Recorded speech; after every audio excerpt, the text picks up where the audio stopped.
આજે જ આમ આદમી પાર્ટી દ્વારા નીતિશ રાવલને વડોદરા શહેરના યુથ પ્રેસિડેન્ટ તરીકે નિમણૂક કરવામાં આવી। આમ આદમી પાર્ટી દ્વારા નીતિશ રાવલને વડોદરા શહેરના યુથ પ્રેસિડેન્ટ તરીકે નિમણૂક કરવામાં આવ્યા હતા। વિસ્તારથી વાત કરીએ તો આજે જ વડોદરામાં આવેલા જેતલપુર ગરનાળા પાસે ઇન્ડિયા બુલ્સ મોલમાં આમ આદમી પાર્ટી કાર્યાલય ખાતે નીતિશભાઈ રાવલ સાથે ખૂબ મોટી સંખ્યામાં સમર્થકો જોડાઈને આમ આદમી પાર્ટીનું ખેસ ધારણ કર્યું હતું। મુખ્ય અતિથિ તરીકે જ્વેલબેન વસ્ત્રા, પ્રદેશ કાર્યકારી પ્રમુખ અને મધ્ય ઝોન પ્રભારી હિમાંશુ ઠક્કર, પ્રદેશ પ્રવક્તા અશોક ઓઝા, વડોદરા શહેર પ્રમુખ અને ઈસ્ટ ઝોન પ્રભારી રિયાઝ શેખ, ઉપપ્રમુખ વડોદરા શહેર અને રાવપુરા વિધાનસભા પ્રમુખ હોદ્દેદાર ઉપસ્થિત રહ્યા હતા અને નીતિશભાઈ રાવલને આમ આદમી પાર્ટીના વડોદરા શહેર પ્રમુખ અને ઈસ્ટ ઝોન પ્રભારી અશોકભાઈ ઓઝાના હસ્તે ખેસ ધારણ કરી વડોદરા શહેરના યુથ પ્રેસિડેન્ટ તરીકે નિમણૂક આપવામાં આવ્યા હતા। વધુમાં શું કહે છે અશોકભાઈ ઓઝા અને હિમાંશુ ઠક્કર, આવો સાંભળીએ। રિપોર્ટર સાકિર સૈયદ, प्रदेश प्रवक्ता आम आदमी पार्टी आज वडोदरा में महाराजा सयाजीराव गायकवाड़नी आ भूमि संस्कारी नगरी कहवाय, संस्कृति नगरी कहवाय, पण आखा गुजरात में आज गुजरात जोड़ो अभियान अंतर्गत आम आदमी पार्टी लगभग 2000 जेटली सभाओं 2 महीना में थई रही है अने एमां हजारों युवानों मोटी संख्या में आम आदमी पार्टी में जोड़ाई रह्या छे। कारण के आज गुजरातनी जनतानो आत्मा जागी गयो छे। आज भ्रष्टाचार, बेरोजगारी, मोंघवारी अजगरी भरडामां छे, त्यारे केटलाय वर्षोथी जेमणे पोतानुं लोही रेड्युं छे, 30-30 वर्षोथी आज पेढीओ बदलाई गई, 30-30 वर्ष आज भारतीय जनता पार्टीने आप्या, त्यारे आ गुजरातनुं युवाधन आज समजी चूक्युं छे।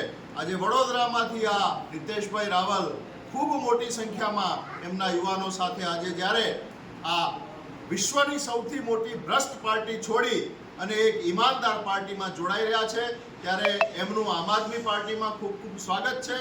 अने अमारा पत्रकारना मीडियाना मित्रोना माध्यमथी वडोदराना युवानोने अमे अहींयाथी आह्वान करीए छीए के आओ साथे मळी अने परिवर्तन लावीए अने आ गुजरातनी नवी पेढ़ीने सारामां सारुं शिक्षण, सारामां सारी व्यवस्थाओं અને સ્વાસ્થ્યને આપણે ગુજરાતની જનતાને સમર્પિત કરીએ અને જો આ મોકો આપણે ચૂકીશું તો આવનારી નવી પેઢી આપણને માફ નહીં કરે। એટલે ફરીને આમ આદમી પાર્ટી આપને સૌને આહ્વાન કરે છે કે આવો આમ આદમી પાર્ટીમાં જોડાઓ અને તમારામાં જે કૌશલ્ય છે, તમારી જે તાકાત છે એ ગુજરાતની ગરિમાને નવી ઊંચાઈએ લઈ જવા માટે સમર્પિત કરો।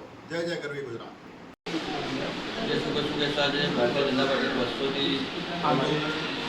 લોકો આજે આમ આદમી પાર્ટીમાં જોડાયા છે, શું કહેશો? અમારા મિત્ર જે નીતિશભાઈ રાવળ જે ભારતીય જનતા પાર્ટીના બહુ ઘણા સમયથી સદસ્ય હતા અને એમની સાથે બહુ મોટી ટીમ જે એમના મનથી સમજી વિચારી અને એમને કેજરીવાલજીની જે નીતિ છે એનાથી તેઓએ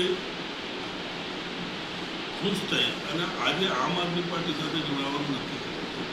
તેમની સાથે લગભગ 201 વ્યક્તિઓ જે ફ્રેશ બી છે, ભાજપના બી હોઈ શકે, અમુક અલગ અલગ પાર્ટીઓના, તેમનું એક મોટું ગ્રુપ છે અને તે 200 માણસ સાથે આજે આમ આદમી પાર્ટીમાં જોડાઈ રહ્યા છે। અમે તેમનું સ્વાગત કરીએ છીએ કે આમ આદમી પાર્ટી એક એવી પાર્ટી છે કે જે સત્યની રાહે ચાલે છે, એજ્યુકેશન, લોકોના કામ કરવા। નમસ્કાર। આજે બરોડાની ટીમની સાથે અમારી આમ આદમી પાર્ટીની અંદર નીતેશભાઈ રાવલ ભાજપના કાર્યકર્તા છે અને એના 150 લોકો, 150 લોકોની સાથે આજે જોડાણા છે અને આમ આદમી પાર્ટીમાં અમે નીતેશભાઈનું સ્વાગત કરીએ છીએ। અને નીતેશભાઈએ જે રાજનીતિની અંદર આમ આદમી પાર્ટીની વિચારધારાને જોઈને અને નીતેશભાઈ અમને એવું કહે છે કે જે આમ આદમી પાર્ટીની જે વિચારધારા છે એ શુદ્ધ અને લોકોને એટલે યુવાનોને સારી તક મળે છે અને યુવાનોને જે તક આપે છે એ બીજા કોઈ પાર્ટીમાં નથી મળતી અને એની વિચારધારાથી પ્રેરાઈને, એની આઈડિયોલોજીથી પ્રેરાઈને આજ નીતેશભાઈ એમના 150 લોકોની સાથે આજ નીતેશભાઈ અમારી પાર્ટીમાં જોડાણા છે।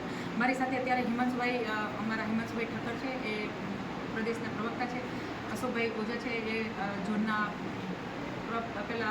પ્રભારી છે અને સાથે સાથે અમદાવાદની આને પણ સારી રીતે જોવે છે। અને આજે અશોકભાઈની જે મહેનત છે અને મહેનતથી અને અશોકભાઈના જે કામ છે એનાથી બરોડાની જે જનતા છે એ આમ આદમી પાર્ટીની અંદર રોજના રોજ 10, 15, 20, 25 એવી રીતે જે અમારું સદસ્યતા અભિયાન અત્યારે જો ગુજરાત જોડો સદસ્યતા અભિયાન છે એમની અંદર આજે હજારો લોકો જોડાઈ રહ્યા છે. તો આજે મિતેશભાઈ જે આઈડિયોલોજીથી જે જણાના છે એમના માટે હું મિતેશભાઈને અમારી આમ આદમી પાર્ટી થી એકદમ આવકારું છું અને અમારી પાર્ટીની અંદર એને અમે જેવી રીતે એક પરિવારની ભાવનાથી અમે જેવી રીતે લોકો આવે છે ને એને સ્વીકારીએ છીએ એવી રીતે આજે મિતેશભાઈને પરિવારની ભાવનાથી આજે અમે સ્વીકારીએ છીએ.